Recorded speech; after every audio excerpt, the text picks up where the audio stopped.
হবিপুরে ফের বাংলাদেশি আটক, আদালতে পেশ 5 জন। হবিপুর থানার পুলিশের হাতে ফের বাংলাদেশি আটক, ধৃত 5 জনকে মঙ্গলবার মালদা জেলা আদালতে পেশ করে হবিপুর থানার পুলিশ।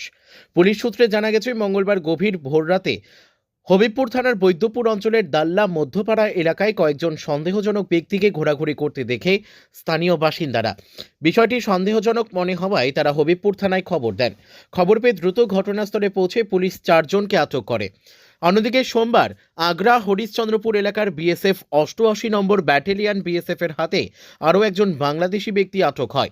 পরবর্তীতে বিএসএফ ওই ব্যক্তিকে হবিবপুর থানার পুলিশের হাতে তুলে দেয়। এই নিয়ে মোট 5 জনকে আটক করা হয়। পুলিশের সূত্রে জানা গেছে, ধৃতদের নাম ভীম রয়, রতন রায়, শিপন রায়, দুর্জয় মণ্ডল। প্রত্যেকের বাড়ি বাংলাদেশের রাজশাহী জেলার গোদাবাড়ি থানার অন্তর্গত এলাকায় এবং মোহাম্মদ আজহার আলী এর বাড়ি বাংলাদেশে।